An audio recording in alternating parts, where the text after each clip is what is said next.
Hey guys, and welcome back to my channel for another midweek mystery, where today I'm going to be sharing the story of the so-called Icebox Murders. I suppose you could class this as a solved, unsolved mystery. Investigators are pretty sure they know who the culprit was, but that main suspect has since disappeared, never to be seen again, and has been declared dead in absentia, presumed dead. Our story begins on June 23rd, 1965, when the Houston Police Department in Texas received a call from a Marvin Martin. He asked for a welfare check on his aunt and uncle, 81-year-old retired real estate salesman Fred Rogers and 79-year-old Tupperware home saleswoman Edwina Rogers. He called them quite often to check in, but they hadn't answered their phone for the last few days and he was concerned. The police turned up at the house, 8185 Driscoll Street in the Montrose neighbourhood of Houston, and knocked several times, receiving no answer. The windows were all tightly shut, but the back door was unlocked. The police let themselves in.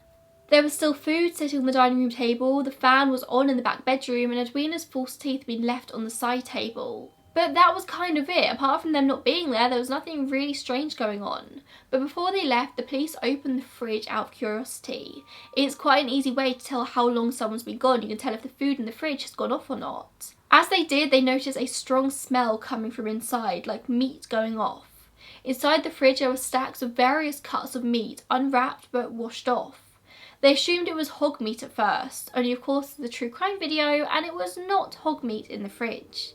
As you can probably guess, it was two human bodies cut into many pieces, which the officers only realised as they went to close the door and noticed two human heads staring out at them from a brown paper sack in the clear vegetable tray at the bottom. Fred's eyes had been gouged out and Edwina's face was all bruised.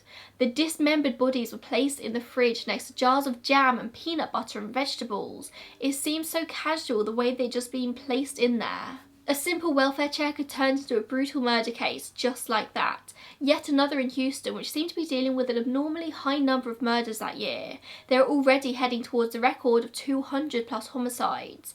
But also Houston had a very good solve rate. It was unusual for them not to apprehend a culprit. But it was very clear from the get-go with this case, this was going to be different from the rest.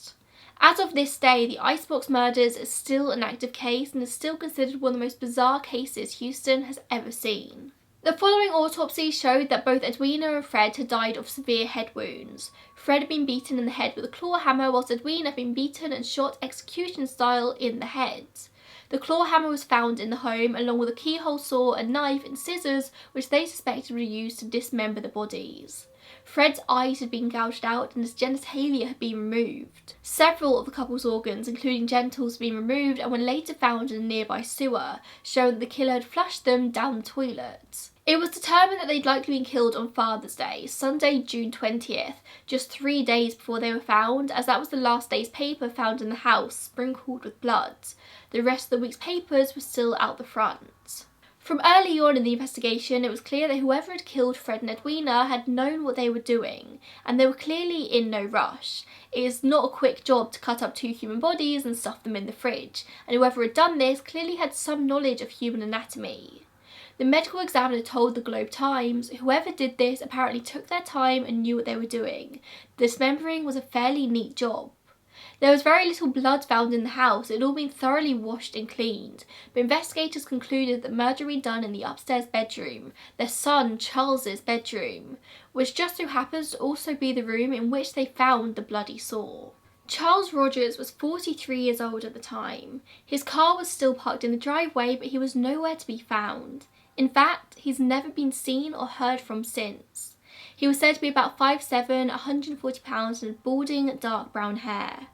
The police said that he seldom saw or spoke to his parents even though he lived with them. Apparently they would communicate solely through notes under the door.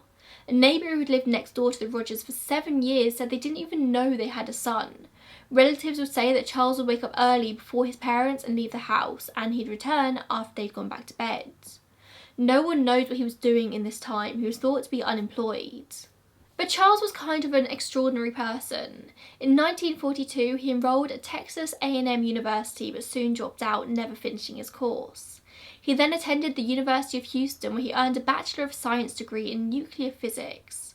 During World War II, he was a pilot in the Navy. Detectives found a commercial pilot's license in his bedroom as well as an honourable discharge from the Navy. He also served in the Office of Naval Intelligence. After the war, he worked as a seismologist for Shell Oil for 9 years before quitting his job one day in 1957 without any explanation or reason. People who knew him said he was a highly intelligent man and very experienced in his field. Some even say that he spoke several languages and he had a great interest in ham radios, amateur radio that can set up anywhere, anytime. Charles immediately became the prime suspect of his parents' murders. The last time anyone reported seeing him was reportedly on the Saturday, the day before they think they were murdered, when he was picking up clothes from a dry cleaner's. He's never been seen since. Fred and Edwina did have another child, a daughter, Betty, who died in a car accident in 1929, and Charles was in the car when it happened. The couple were buried next to their daughter's grave in Hollywood Cemetery with no marker or headstone. At the time of his parents' murder and for years beforehand, Charles was a recluse.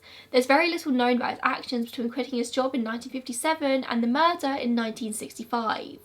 Or at least that's what many think. According to the Victoria Advocate, a private investigator called John Craig and his associate Phil Rogers, no relation, said that Charles Rogers had been recruited by the CIA in 1956 and he worked with them as an operative until the mid-1960s. Apparently he killed his parents when they became suspicious of what he was up to, and apparently he now lives in Guatemala.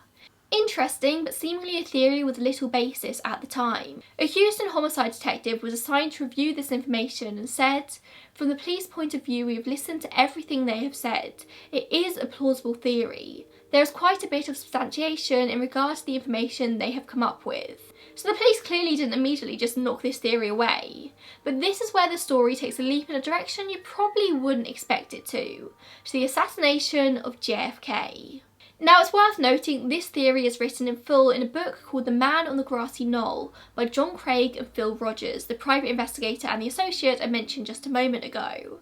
I haven't actually read this book because it's quite hard to get hold of and pretty expensive for a book that doesn't really have much basis to it, but the theory it delves into is interesting. Now for this to make sense, I'm going to have to really quickly tell you about the assassination of JFK and the attached conspiracy, just in case there's viewers watching who aren't that well versed in it. President John F. Kennedy was assassinated on Friday, November 22nd in 1963 in Dallas, Texas, whilst riding in a presidential motorcade. The official story is that he was shot by Lee Harvey Oswald, who was hiding on the 6th floor of a nearby building, the Texas School Book Depository, and he acted alone, and his motivation is often spoken about as being a number of things. He was typically a paranoid, antisocial loner, he had fantasies of brilliance and grandiose, and was a self-proclaimed Marxist. Not long before the assassination, Kennedy had imposed an embargo against Cuba, and he had a very clear anti-Soviet stance, going against everything that Lee Harvey Oswald believed in, who had tried to defect to the Soviet Union in 1959 and had tried to renounce his US citizenship. Now that's a very brief explanation of an incredibly complex case that I'm sure I will cover one day if I'm ever feeling brave enough to open that can of worms. But what we're here to talk about is how Charles Rogers may be connected to this. There's a photo often referred to as the Three Tramps photo, in which 3 men were photographed by several Dallas newspapers under police escort near the Texas School Book Depository shortly after the assassination of JFK.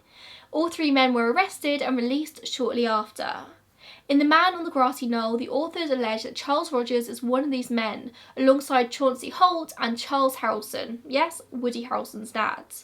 They claim that Charles was a hitman with the CIA and was one of the 2 gunmen on the Grassy Knoll who shot at JFK, which is basically a whole other conspiracy.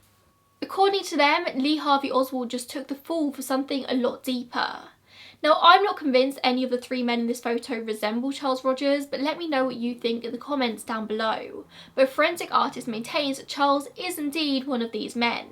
If this theory is indeed true, that Charles worked as a hitman for the CIA, then I suppose it makes sense there's little solid information I could find out about this online. Whenever this is spoken about, it's all speculation and theory. I mean, the CIA aren't about to admit to this if it is true, are they? The theory also suggests that Charles had impersonated Lee Harvey Oswald in Mexico City weeks earlier, where Oswald apparently tried to obtain a visa to allow him to defect to Cuba. If this theory is correct, then this was just them trying to set up Oswald for the fall, and it was Charles Rogers really all along. Again, whilst people say this book is well written and does put forward a good argument for the theory, there's no solid evidence to back this up at all. It's just a conspiracy at this point. But how does this all link back to the murder of Fred and Edwina Rogers? Well, the theory posits that his parents found one of Charles's notebooks and been tracking his phone calls for quite a while. They learned too much about his dealings with the CIA and therefore they had to be dealt with accordingly. I mean, this would have been big government secrets they'd come across about the assassination of the president. But the question is though, why would the CIA make one of its clearly most important operatives live in the attic bedroom of his parents' house in his mid-40s, which would obviously be quite a privacy risk? Also, it seems a bit unlikely that a top agent would just happen to leave notebooks full of confidential information around for his parents to find. And again, if a top CIA operative was going to murder his parents, wouldn't they do it in a less conspicuous way than cutting up their bodies and putting them in a fridge? He could have made it look like a kidnap, like they all got taken, like literally anything else had happened other than he killed them and stuffed them in the fridge. All in all, I'm not convinced about this theory. There's not really anything to back it up and it all just seems a bit sloppy for a guy who may have assassinated the president. A CIA agent is not going to chop up his parents, put them in the fridge and then make it very obvious that he's probably the one responsible. I'm sure any murder theory anywhere could be linked to JFK if you try hard enough with all the conspiracies out there. According to this theory though, Charles ran away to South America, likely Guatemala, and went into hiding, never to be found again. And so we head to a second theory, one that this time was put forward in another book, The Icebox Murders by Hugh and Martha Gardner, a couple from Houston who spent years researching this case, conducting countless interviews along the way. They were determined to uncover the truth about what happened here, and for them it all came down to childhood abuse, to Charles feeling abandoned and unloved by his parents. According to the Gardners, he was physically and emotionally abused by Fred and Edwina well into adulthood, which had devastating effects on Charles's mental health. Now this book I did actually read, and in it they suggest that Charles was a very difficult baby. He was possessive and clingy, but quote, strangely enough seemed to thrive on exclusion and isolation, which does match up with him still living with his parents at 43 years old, but only communicating with them through notes slipped under the door. Apparently he was very similar to his father and the two of them clashed hugely, leading to massive arguments throughout his childhood. He apparently always thought that his parents wished that he was the one who died in the car accident, not Betty. He received no love as a child. Fred and Edwina would fight constantly, being unable to live with each other but also unable to live without each other. They paid Charles no attention, no mind, and when they did it would only be in anger. Eventually he became quiet and withdrawn. When he eventually murdered Fred and Edwina all those years later, he didn't see them as his parents, he saw them as his abusers, the people who had tormented him throughout his whole childhood and into his adult life. Although I will admit, whilst this book does talk of a lot of verbal abuse and little attention as a child, I've seen people go through a lot worse doing the kind of research I do. I can't help but feel that there's more to Charles's actions than just his childhood. Although I'm sure this behaviour continuing to adulthood would have eventually taken a toll on him. According to the book, Fred was a bookie and a criminal, regularly engaging in fraud. There's no doubt that his father's corpse was mutilated a lot worse than his mother's was, although let's face it, both were pretty bad. His father had his genitals cut off and his eyes gouged out. That sends a message. Perhaps he thought the only way he would ever be able to truly escape his parents would be to kill them and then disappear. Apparently the house at 1815 Driscoll never belonged to Fred and Edwina at all. It was actually Charles's. Before his parents took over, it was a home that he'd bought in 1938. It was a home on a street full of families and married couples. Charles likely bought the home there for a future that never really happened. When he first bought the place, he left town to go to graduate school and he rented the place out. He had a full room in the house that he used as his Radio Shack. Remember, he had a huge interest in ham radios. He would spend hours communicating with others around the world. It was his escape. But once his parents moved in, his freedom disappeared. Edwina would snoop and listen at the door. Slowly Charles retreated and people forgot that he ever lived there at all. It was Fred and Edwina's home. And if that wasn't enough, apparently they began stealing large sums of money from their son. Whilst this does all seem like it could be enough motive for murder, or Charles just snapping at least, this is all only on the word of the Gardners and their book, which has been described as fact-based fiction. On reading the book, you can tell that they've done their research, but the way they describe the murder and the conversations that happened are based in fiction. There's no way of knowing exactly what was said and what happened unless you were there. It's quite telling for me that the murder happened on Father's Day, a day which probably symbolised all of the terrible parenting that Charles had dealt with over the years. Their theory ends with Charles fleeing to Mexico with the help of some powerful friends he'd made through his hobby with the ham radio. They even went as far to say that he made his way to Honduras, where he ended up being murdered himself. Apparently, Charles staged the crime scene to look like a robbery and purposefully made moves to confuse the police. He had removed everything from the house that could trace him in the months beforehand. There were no current pictures or legal or financial documents left behind. It was just an empty shell of a house. Nothing of use was there.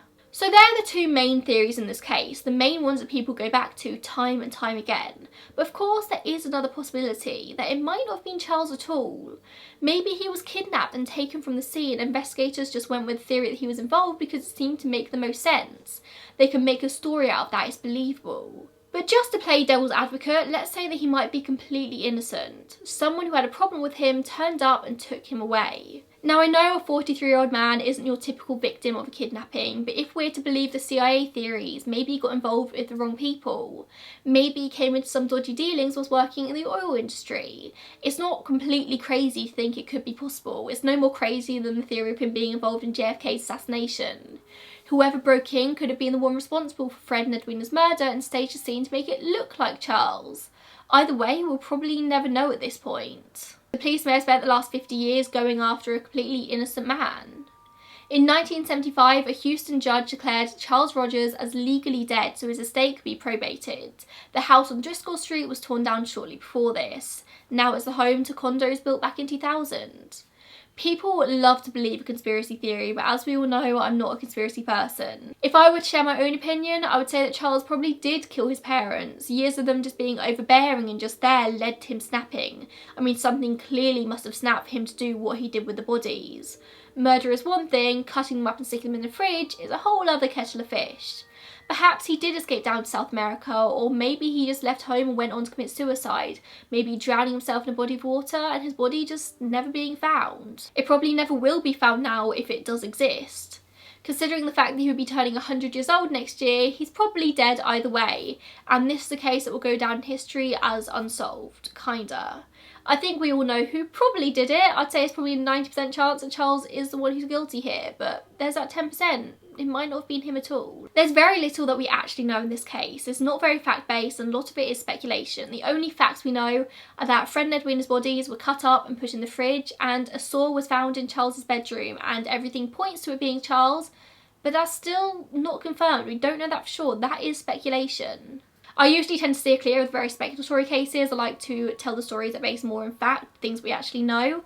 But I found out about this a few weeks ago. I was reading up about it and I was so fascinated. I wanted to make a video on it. Let me know what you think down below. Do you think there's any basis in the theory that this could be linked to the assassination of JFK? I personally don't think there's much in that, but maybe you do. Let me know.